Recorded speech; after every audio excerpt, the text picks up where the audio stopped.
How's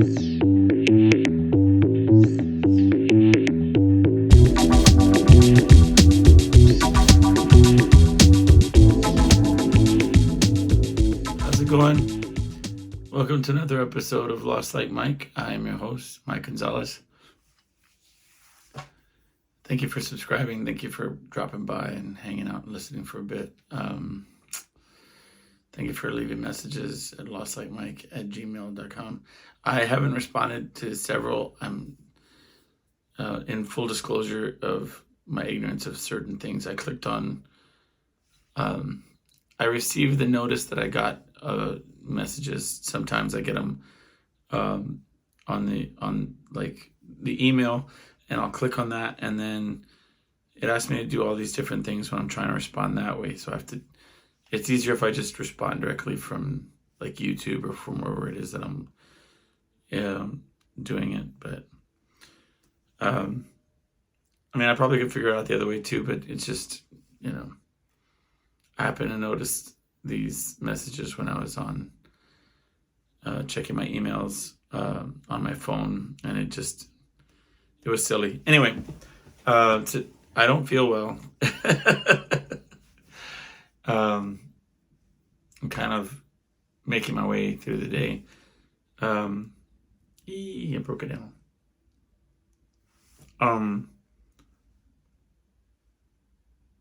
It's interesting, like when you feel 100%, it's hard to imagine what it feels like to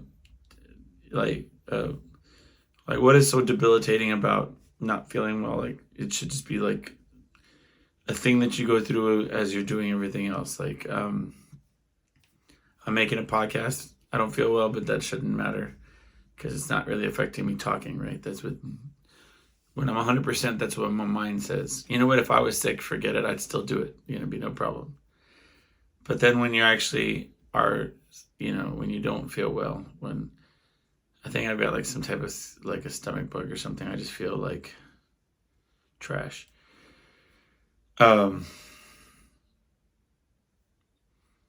It's interesting to focus for a second on how it's impacting the regular part of the things that you're doing. Like, it's silly, but it's true. So I apologize if I seem a little out of it. That's kind of where my mind's at right now. I had planned, in however far I plan, I had planned to talk about Halloween and have this be my Halloween special. Really just Halloween's on my mind, and Halloween's this week. So I'll tell you, I went to a pumpkin patch with my daughter and my wife. We went to this pumpkin patch. I'd never been to one. I mean, not, you say a pumpkin patch. I'm not saying like I drove out to some farmer's house and like we were just kicking it at like this big pumpkin patch. It's like this thing where like different, like in this case, it was a Baptist church that was throwing this pumpkin patch. They set up all these pumpkins in rows, and then they have like festivities. We did this barn tractor pull thing where like, and I'm gonna try to spell it out first because the tractor pull it doesn't even sound right. They had a tractor hooked up to this wagon, and me and my daughter, it was like a hay ride. Because originally when we got there, they had these oil barrels, right, that were cut. They were laid sideways. These barrels, like if you could picture like an oil barrel, the metal kind, right, laid sideways, and then they cut out the top and made it into like a little like a compartment, so the little kid could sit in it, okay? And then they welded like some metal rails underneath it and put wheels on it, okay? That's the extent of like the craftsmanship on these things. And then they had like 5 of them or something in a row. And then all of those 5 in a row were hooked up to another, like a 4-wheeler. Okay.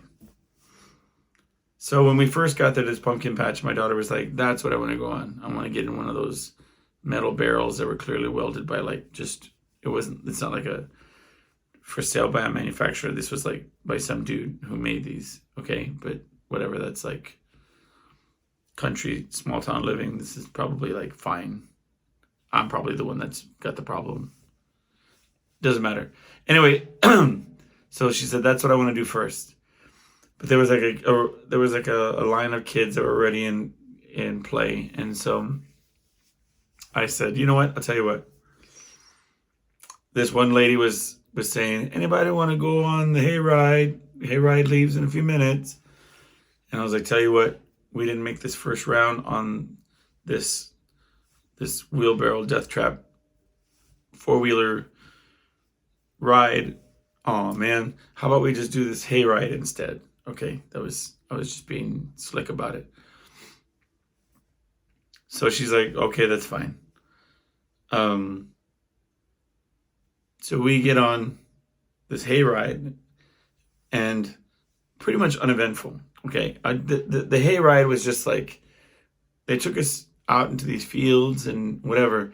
The point of saying that we went on this hayride is while I'm doing this hayride, okay, and I'm pointing out to her, I was like, look at the sky, look at the, the hills. It was very nice weather, that kind of thing. While we're doing that, I'm seeing this train of wheelbarrows, and this old man, he's wearing a conductor outfit. He's driving this thing, and he is hauling. He's going so fast. And these little kids are just bobbing in behind him in these metal barrels, just bouncing up and down on these gravel and rocks and whatnot, and the road. I mean the field. And in my mind, I'm going, hell no, my daughter is not getting on that. I don't care. And here we go. We're on our hayride, and we're doing our thing, and we're laughing, having a good time. And then when we get back to the front, the first thing she says is, now I want to go on that ride. I want to go on the train, is what she called it. And I was trying to signal to my wife, like, hey, let's talk over here. Like, I don't want to say it in front of old man engineer over here. And she's like, no, she wants to get on this ride. We have to get her on this ride. I'm like, dude, just let's take a beat. Come over here. Let's talk. And my daughter's already trying to get on this thing. Fortunately, at the last second, there was a young man that was riding on the hayride with us, like an assistant or whatever I guess he was like one of the kids of he gets behind the wheel of the 4-wheeler. And we had met him when we were on the hayride, and he was like trying to make sure we follow the rules and all that. And so I was like, well, maybe he'll be cool. And so she got on the ride, but the whole time I was like, this is ridiculous. Like, no seat belts, no cushions, just this metal box. And I guess it's like, she'll be all the tougher for it. I don't know. So many times, these days, recently, I've been hearing a lot of parents justify really dangerous things by saying that they're just toughening up their kids and preparing them for, like, I guess, off-road adventures. I don't know. What are they preparing them for? So they had a jumpy house, some jumpy houses, and these makeshift, like they would have these door frames set up all around this pumpkin patch area, and the kids would walk around and knock on these doors, and there were these parishioners, the parishioners, would open these doors and hand out candy. So it was a lot of fun. I don't know what a good looking pumpkin looks like. These people were all about these pumpkins, and everyone I picked up had this gross white stuff on one side, or it looked all like tore up in my mind, I was like, well, surely I'm going to find one that just looks like a cartoon, that just looks all orangey and purple and perfect and like, but they all looked like ass and it was ridiculous. But, we found a couple that looked good. And, uh, comparatively looked good. And, so we were walking out, and there was a young girl that was going around advertising this thing called a cakewalk. And I'm carrying these heavy pumpkins out to the car, and my wife and daughter they're like, let's do it. It's inside this rec area church, room. And they're like, let's do it, Daddy, let's do it. And I said, okay, I'm just going to put these pumpkins down and let's go. You have to understand, I was already like done, right? We've been there for a while, and I still had a lot to do, before I have to go perform. Was this maybe a week ago? I don't know why I didn't talk about it on the other episode, but I really don't feel well. I feel like just throwing up everywhere. So we go inside, and they have these squares in a big giant circle. Like, I think it was numbered to 20, but like the numbers were, I don't know, I guess mismatched. It was a big circle with these squares that had numbers on them. And when we walked in, these people were walking in a circle. So in my mind, I'm like, it's like some kind of musical chairs type of deal or whatever. And there's music playing. I guess that's important. And then they stop the music, and then they call out a number. So it turned out whatever number you're standing on, they call out a number, and if you're on the number, you win. Okay. And then you get to pick out a pastry from this big tabletop full of like cakes and cookies and cupcakes and assorted goodies that were homemade baked, by the way. It was pretty dope, but I couldn't even eat it, so whatever. But so in my mind, I go like, we need to win and get out of here. Like, we can't be doing like 10 rounds of this stuff, okay? Which is whatever. So I hop on a square, and the baby and my wife all hop on a square, and we start walking in a circle. And in my mind, I said, they're going to pick mine. They're going to pick mine. They're going to pick mine. I just kept, thinking. They stopped the music. I look down. I see my number. And I start saying it. Say my number. And then the lady's like, she says my number. I won the first round. And so I go over to the cakes. And at first, I didn't even know what they were, right? I didn't know they were homemade or what they were at all. I just walked over like an idiot going, so what do I do now? And they're like, you pick any prize you want. And I started looking up and down, and in my peripheral, I'm seeing the woman see me, like outwardly judging her baking skills, So right away I said, gosh, everything looks so good. And the lady was like, well, thank you. They're all homemade. I made them all myself. And I knew that was coming right after I, saw her side-eyeing me and seeing what I was going to pick. And so they started walking around again. And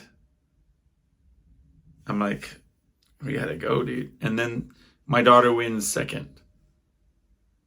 And so she comes up, and I tell her, everything looks good, right? Up here. And my daughter's like, yeah, it looks great.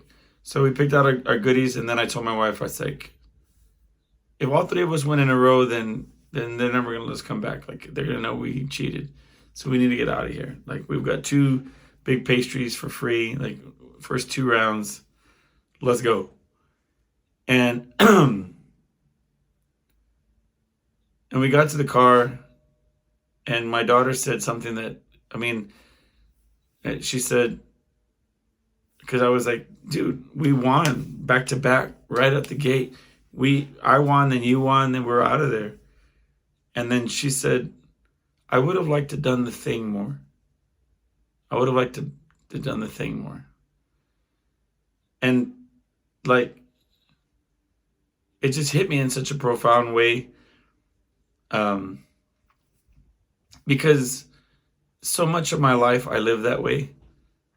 I'm in, I'm out. I want to get to the end of whatever it is. If you're shopping, I want to go. I want to be organized. I want to be in and out. I want to be done.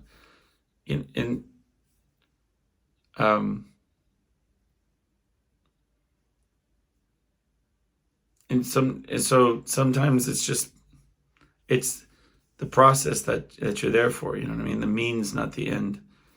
And I lose sight of that so often. But all she wanted to do was walk in a circle, listen to music, and be like, am I going to win? And in my head, I'm like, I already won. It's over. I'm going to win the first time out. They're going to call my number. I know it. They call my number. I'm out. Let's go. We're already done. And I realized it was an unfair way to approach it with her. Anyway, I thought about that today because we went to the park, and I was really trying to be conscious of that. And I was like, listen, whatever we're doing, let's just do it, and we're not going to rush. We're just going to sit here. Oh, you want to go on the swings? You want to do whatever it is? Let's just be in it and live in it and not trip on it. Let's just be here. But, it was just one of those things, man. How many times is she going to want to go to a pumpkin patch with her old man? You know what I mean? And I should just sit in it as long as I possibly can. It's a hard thing to remember, I remember being at a father-daughter dance with her, and we were sitting there at this father-daughter dance. It was,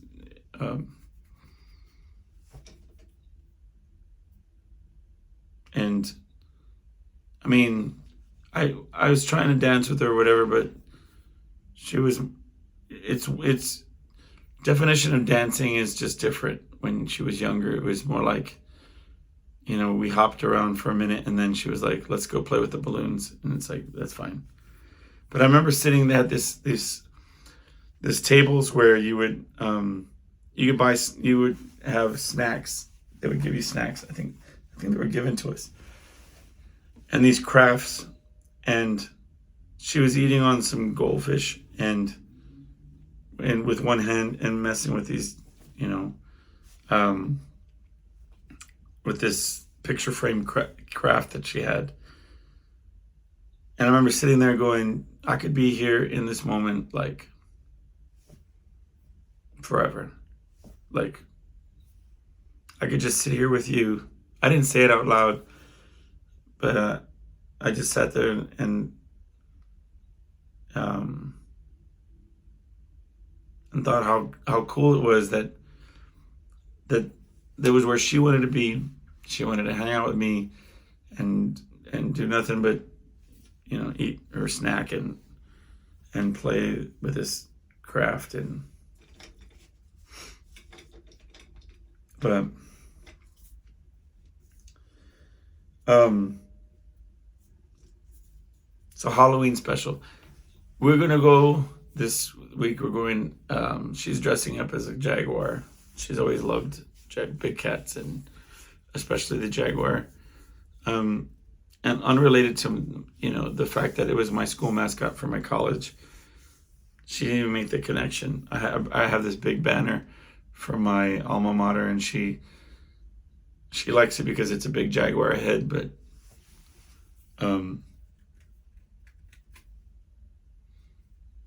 so her mom is going as a jaguar too. She's got the little ears and whatever. And then they want me to go as a zookeeper.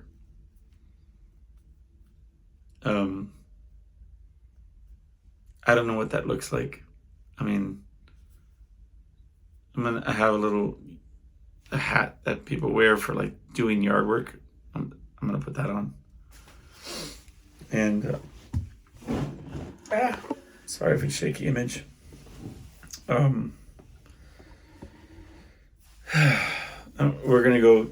You know, Halloween always was the big deal with my son. I don't know if I've talked about that on this podcast, maybe on previous last Halloween or something, but I've already seen it go down once where I took him every year trick-or-treating, and then one year he just wants to go with his friends and meet up for dinner afterwards. So I picked him up and we went to go get a bite to eat. And after he finished hanging out with his friends, and then to where, you know, he's got other things to do, right? Now he's 18 or whatever. I don't know. I have to talk to him what he's going to do this year. It was always the one holiday where I'd, bury the hatchet with his mom, and we would, for the most part, when she was down, she would come along for the trick-or-treating, whatever. But a lot of great memories of helping him with his costumes and taking him around, the neighborhoods and stuff. But I just know that you have to focus on it and do it. Like I used to work I've always worked at places where 365 it's open. Hotels, movie theaters, that's the way I always phrase this. I've just been fortunate to be off on Halloween. So every time I could be off, I would be off. You know what I mean? As far as to spend time with the kiddos. Because the cliche goes fast. It's only a cliche because it's true. Anyway, I'm looking forward to that. I just seem to remember like with Jack, trick or treating went on for like until it got dark, and we'd be like, it's too dark. Let's go, get a bite to eat or whatever. Let's get out of here.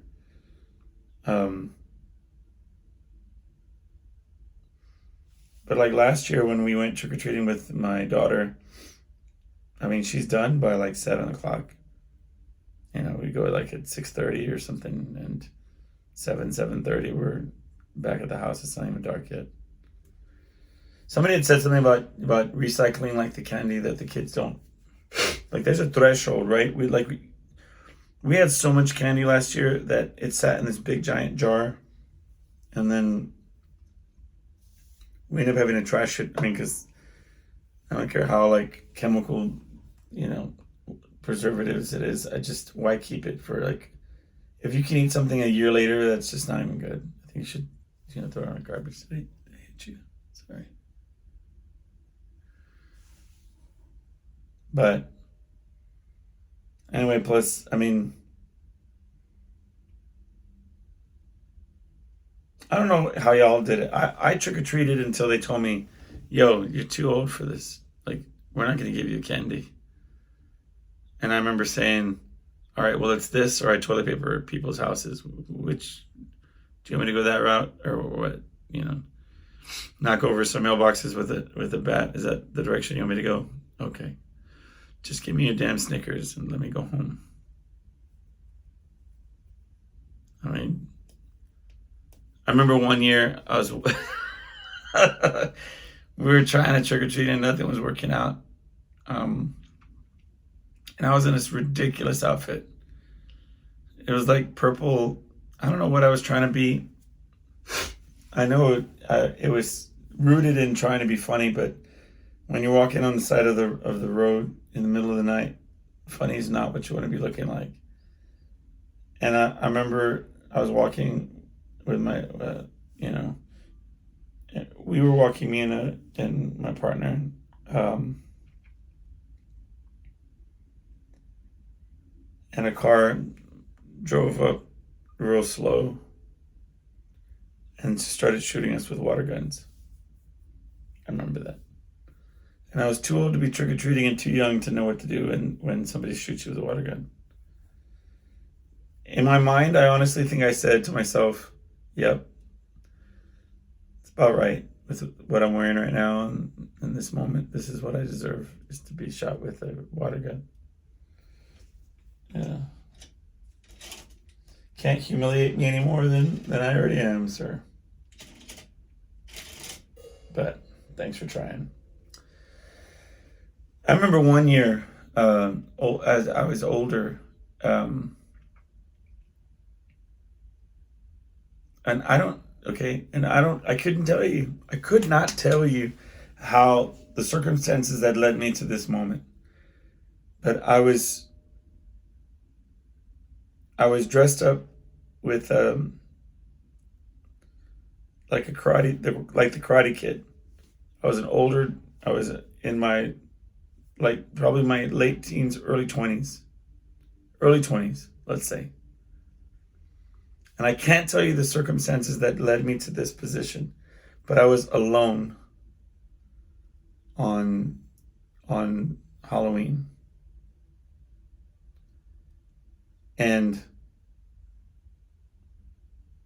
somehow I was driving, and there were these big, like, searchlights, right? And somehow I started following my way to these lights, and it was a house party. And I crashed somebody's house party, dressed up as the Karate Kid. I didn't even have a mask on. You would think, like, you're gonna crash somebody's costume party, that you would show you probably wearing like a gorilla suit with, like, But I was just like I just had this the headband and the gi or whatever, and just like, what's up, and walked in. I just remember there were a lot of doctors that were there, and I think I was flirting with an M&M for like a long time, and that's all I remember. And then I thought to myself, what are you doing? You don't even know anybody here. You're at some random stranger's house,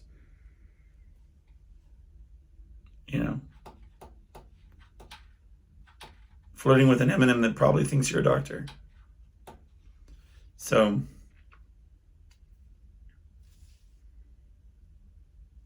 I don't know if you've ever crashed a party before. I mean, truly crashed a party that you didn't know anybody at. We've done it a couple times. I remember once we were at somebody's, I think it was a quinceañera, or it might have been, but I don't know. I just remember we're at these tables and everybody's celebrating, having a good old time. Nobody even asked us who we were there to see, who we knew. We just ate and drank and took off. Strange memories. That's not Halloween related, but we tangented it just fine.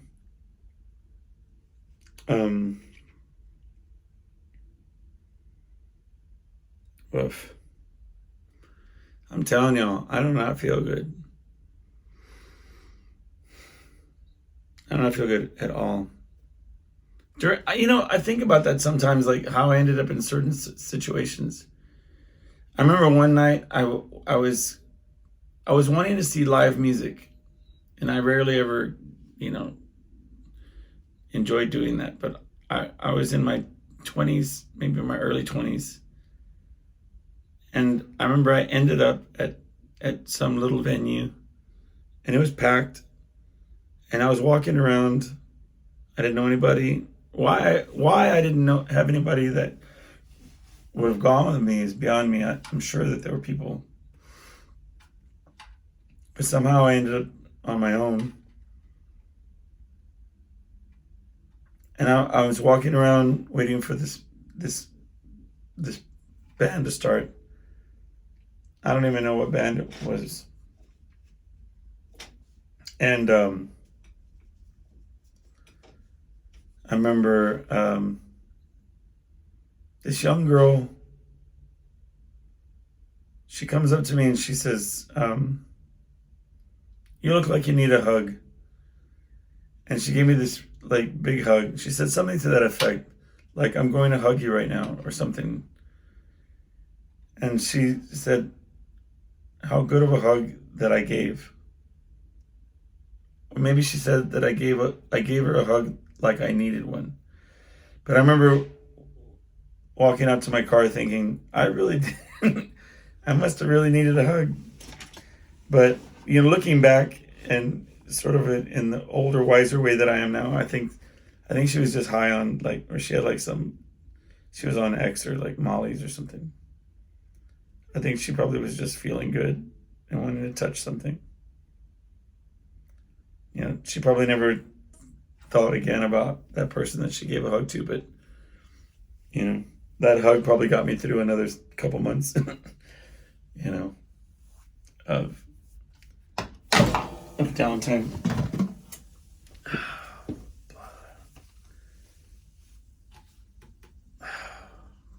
Bloody hell. I'm like tucked in a corner. If you're just watching this video, then you can see that I'm in the black wall. I still haven't situated myself, but I just spilled my drink, the rest of whatever little bit I have.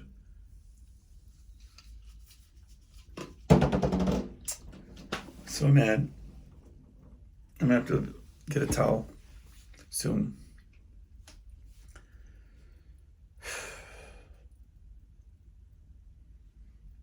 Anyway, man. The thing about playing shows every week and having a set schedule where all you do is what you do, go to work, go play here, play there.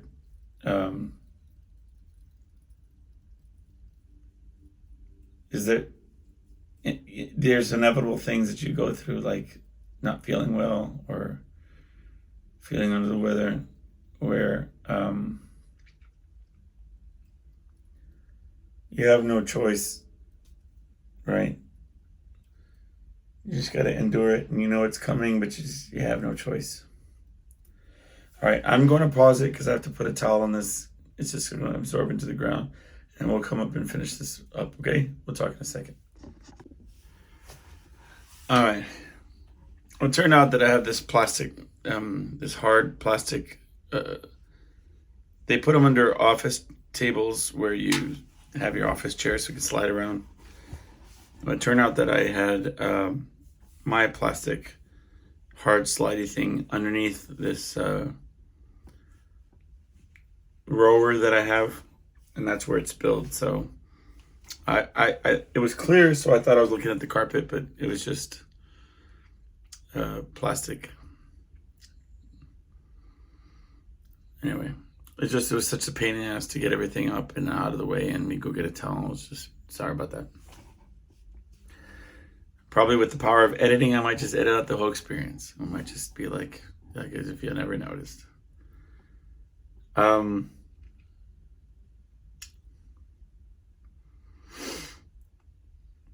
I'm semi-convinced that my wife is out to get me, and I'll tell you why. I know that's such a radical thing to say, but I told her, I said, I'm at my heaviest. I don't want to, I need to lose weight. I have to. I said, I think I'm no longer going to have dinner for a little while. I'm going to skip dinner. I'm just going to start. I think I'm going to go on like an intermittent fast, and I'm just going to just chill out, eat breakfast and lunch. And then she'll call it at 3:30, 4 o'clock, and she said, all right, well, what's for dinner? I'm like, dude, didn't I just say I didn't want to eat dinner? And she'll drop it. She won't say anything. And then like 5:30, when I'm almost home, she'll say, "Okay, well, just let me know what's for dinner, because I'm gonna have to make it or order it or whatever." I'm like, dude, man. Today I said I don't feel well, so I told her, I said, "I don't feel well, man." I said, "I don't, whatever." And then they bake cookies. Like, as I'm saying, "Listen, I don't feel well, whatever."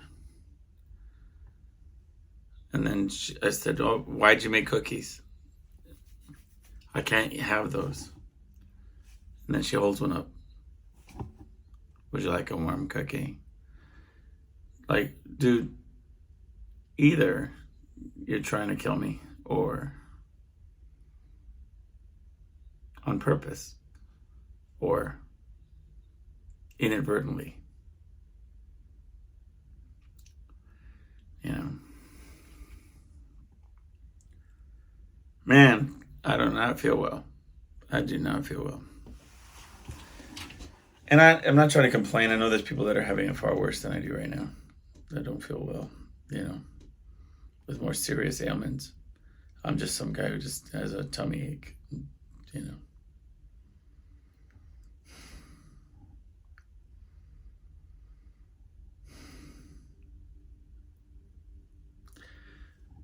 But the reason I was saying that earlier is because today I have another show. I have to go after I finish this episode. I'm going to go perform for 4 hours.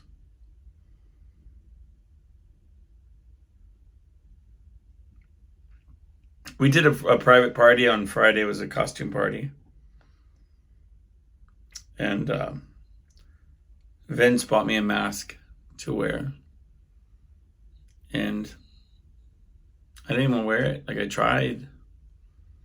It was like a Phantom of the Opera mask that covered like half of my face. But like,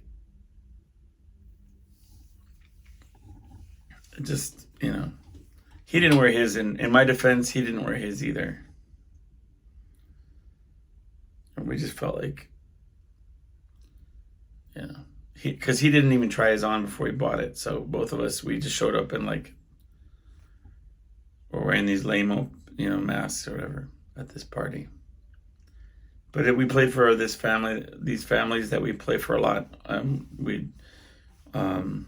We enjoy it, and they're very kind, and they seem to really like us. They used to watch us at this one venue we used to play at, but when COVID hit, everything just shut down. We stopped playing. So just as things were starting to open up again, but it was kind of in this gray area where people just weren't super wanting to go out. They had the idea that when they would go to these places, and this is where I think the logic comes from. I mean, I may be speaking out of school, but it seemed to me when they first started booking us, the logic behind it was that they would spend a couple $100, on food and drinks at this restaurant venue, between their friends and whatnot, and bottles of wine and drinks and whatever. So I think that they were thinking, we can't go out anyway.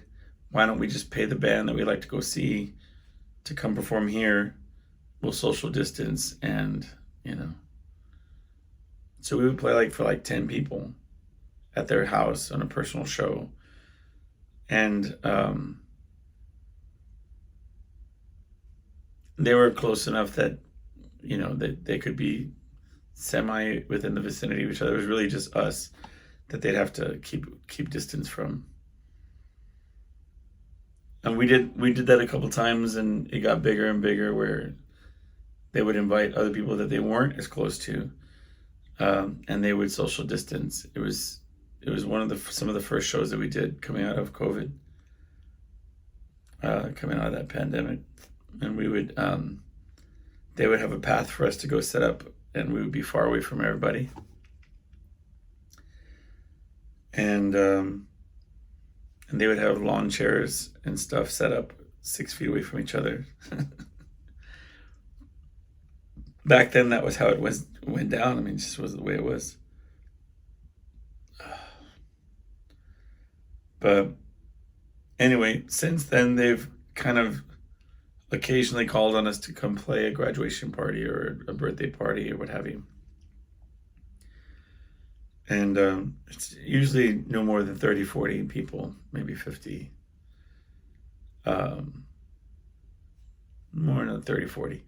You know, where they'd be in some backyard and these real nice big houses. And we just play our songs and hang out. You know, if it wasn't for the fact that they were paying us, I would think that we were just going over to a friend's house, setting up our stuff and playing. But, you know, anyway, we played there on Friday, and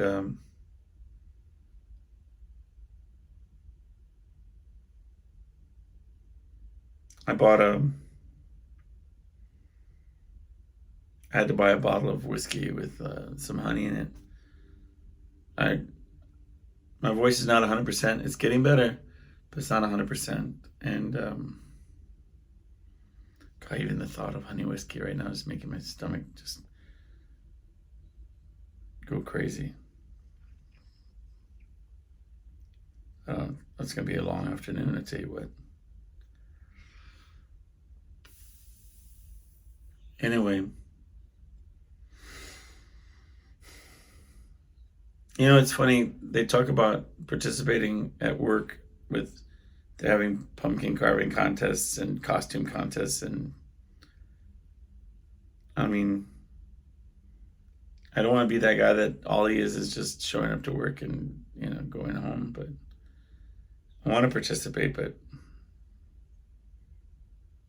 you know.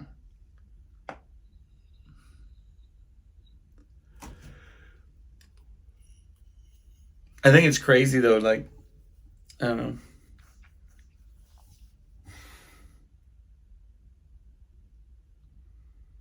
Like they have so much trust, like they said.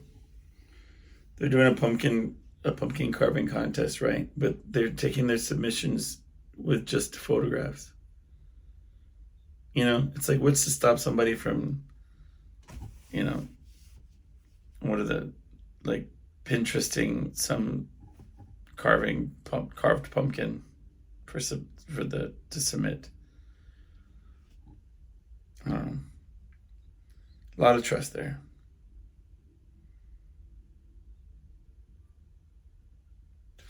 We're doing a live stream show at the end of November, where it's not. I mean, my cousin just, I don't know.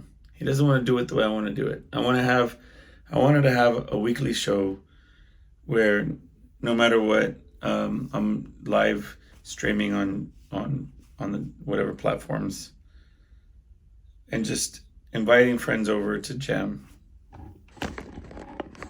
You know, like inviting people that I don't normally perform with and just saying let's play songs and whatever happens happens. You know, and we're just live streaming it.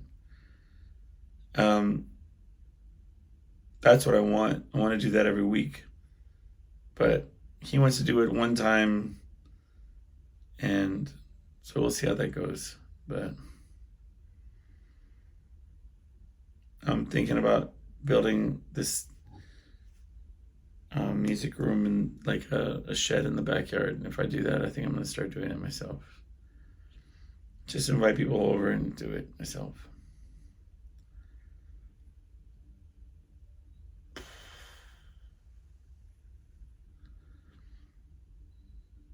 Anyway, I don't feel well. All right, well, listen, I'm going to call it a day. I think I'm going to try to take a nap before I go to this show. But, all right. I will talk to you next week. I'll give you updates on my buying stuff and hoarding it addiction. Getting a little bit better.